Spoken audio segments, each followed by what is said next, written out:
Today I took a walk and it was really foggy outside. The funny thing about fog is that when you're walking through the fog, you can't see ahead, but you can't see behind you either.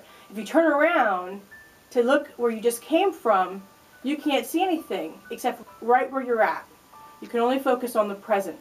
That reminds me of how we are supposed to focus our attention on the present. If we focus so much on the past, we are taking our focus off of God, because God's in the here and now. God's in the present, right now with us, working, clearing the path, preparing us, by our side. He's with us.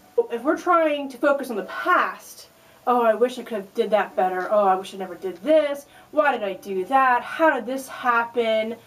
And you feel like such a failure, and you focus so much on the past, then you're not allowing your focus to be on God and right now, so that good things can happen, so that you can focus on your purpose for now and move ahead. In the same sense, you can't focus on the future. It's okay to have a vision. It's okay to plan things out. It's not okay when you start becoming afraid of what's going to happen. If you start focusing so much attention on the future, of all the great things that are going to happen and things like that, as well, you take your focus off of God.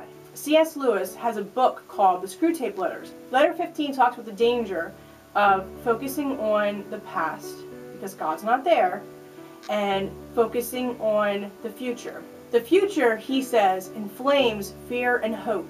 The past is frozen and no longer flows. The present is all lit up with eternal rays.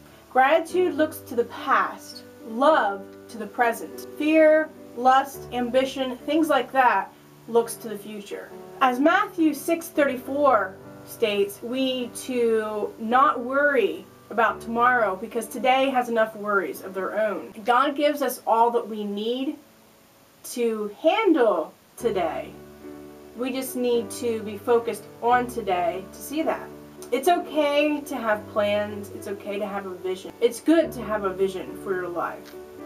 But we can't get so involved in what happened in the past, because God's already forgiven you for that, that we don't focus on the here and now.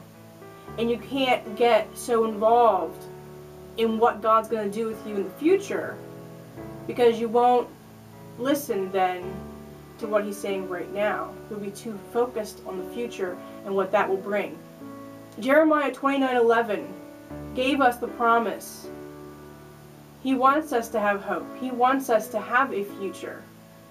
We need to focus on right now, today, and listen to what He's saying.